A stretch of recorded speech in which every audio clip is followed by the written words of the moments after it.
MF ನೌಕರರ ಬೆನ್ನಲ್ಲೇ ಇದೀಗ ಸರ್ಕಾರದ ವಿರುದ್ಧ ಕರ್ನಾಟಕ ನಿವೃತ್ತ ನೌಕರರು ಸಿಡಿದಿದ್ದಾರೆ. 7ನೇ ವೇತನ ಆಯೋಗಕ್ಕಾಗಿ ಆಗ್ರಹಿಸಿದ್ದು ಅಣ್ಣಾ ಹಜಾರೆ ಕರೆಸಿ ಹೋರಾಟ ಮಾಡುವುದಕ್ಕೆ ತಯಾರಿಯನ್ನು ನಡೆಸಿದ್ದಾರೆ.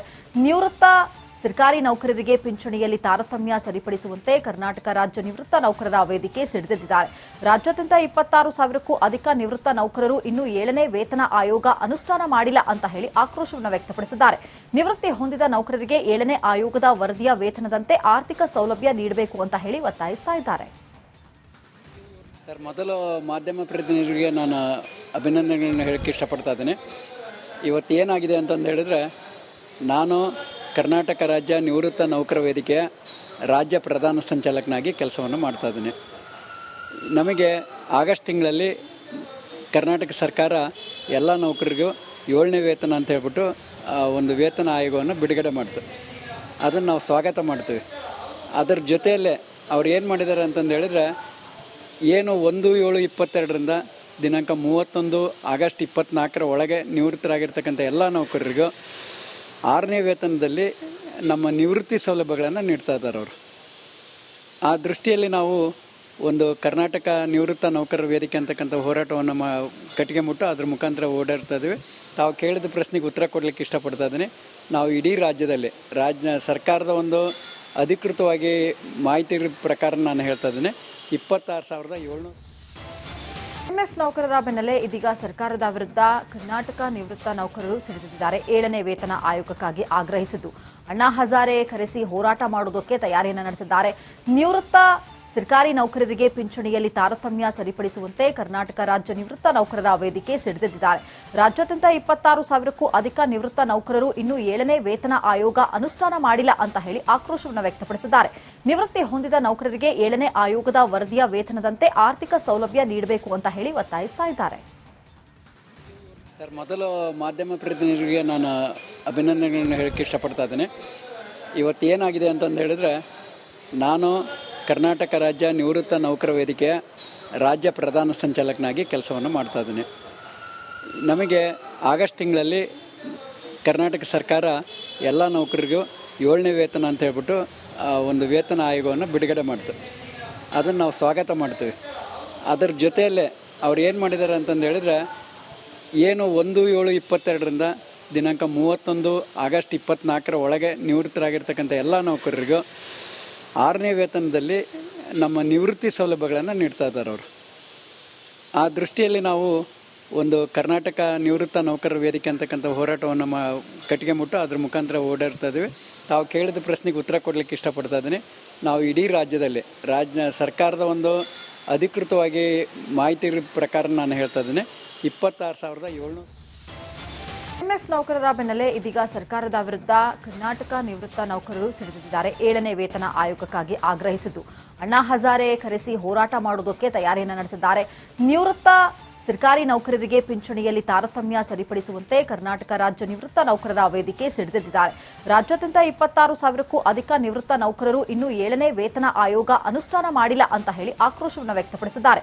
ನಿವೃತ್ತಿ ಹೊಂದಿದ ನೌಕರರಿಗೆ 7ನೇ ಆಯೋಗದ ವರದಿಯ ವೇತನದಂತೆ ಆರ್ಥಿಕ ಸೌಲಭ್ಯ ನೀಡಬೇಕು ಅಂತ ಹೇಳಿ ಒತ್ತಾಯಿಸ್ತಾ ಇದ್ದಾರೆ. ಸರ್, ಮೊದಲು ಮಾಧ್ಯಮ ಪ್ರತಿನಿಧಿಗಳಿಗೆ ನಾನು ಅಭಿನಂದನೆಗಳನ್ನು ಹೇಳಕ್ಕೆ ಇಷ್ಟಪಡ್ತಾ ಇದ್ದೀನಿ. ಇವತ್ತು ಏನಾಗಿದೆ ಅಂತಂದು ಹೇಳಿದ್ರೆ, ನಾನು ಕರ್ನಾಟಕ ರಾಜ್ಯ ನಿವೃತ್ತ ನೌಕರ ವೇದಿಕೆಯ ರಾಜ್ಯ ಪ್ರಧಾನ ಸಂಚಾಲಕನಾಗಿ ಕೆಲಸವನ್ನು ಮಾಡ್ತಾಯಿದ್ದೀನಿ.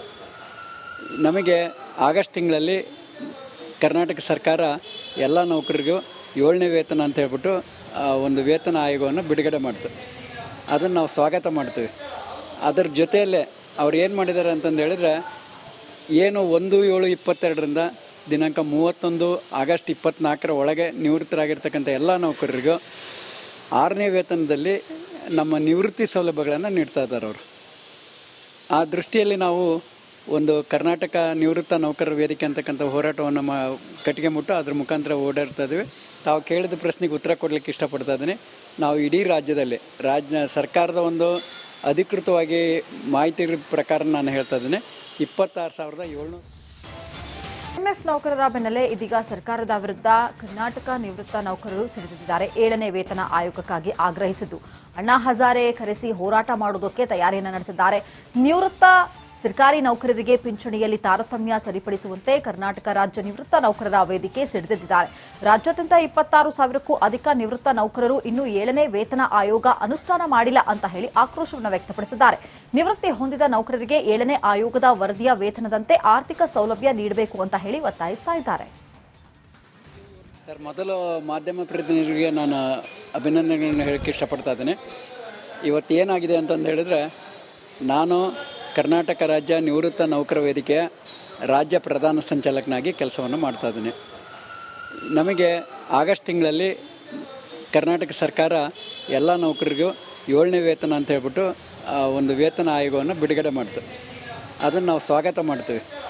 ಅದರ ಜೊತೆಯಲ್ಲೇ ಅವ್ರು ಏನು ಮಾಡಿದ್ದಾರೆ ಅಂತಂದು ಹೇಳಿದ್ರೆ, ಏನು 1/7/22ರಿಂದ ದಿನಾಂಕ 31 ಆಗಸ್ಟ್ 24ರ ಒಳಗೆ ನಿವೃತ್ತರಾಗಿರ್ತಕ್ಕಂಥ ಎಲ್ಲ ನೌಕರರಿಗೂ 6ನೇ ವೇತನದಲ್ಲಿ ನಮ್ಮ ನಿವೃತ್ತಿ ಸೌಲಭ್ಯಗಳನ್ನು ನೀಡ್ತಾ ಇದ್ದಾರೆ ಅವರು.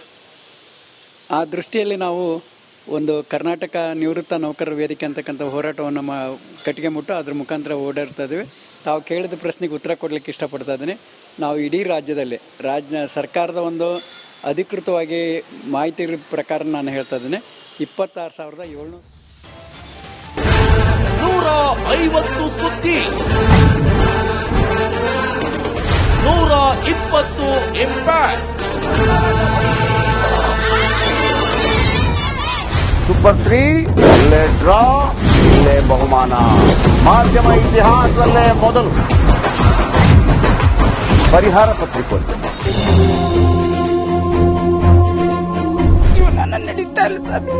ಗುರುಲಕ್ಷ್ಮಿನಿಲ್ಲ, ಪಿಂಚಣಿನಿಲ್ಲ, ಇದನ್ನೇ ಮಾಡಕ್ಕಾಗಿಲ್ಲ ಅಂತಂದ್ರೆ ಇನ್ನೇನ್ ಮಾಡ್ತೀರಿ? ಬೇರೆ ಏನ್ ಕಳಿಸಿ ಆ ಸಮಸ್ಯೆಯನ್ನು ಪರಿಹರಿಸಿಕೊಡ್ಲಾಗ್ಬೋದು.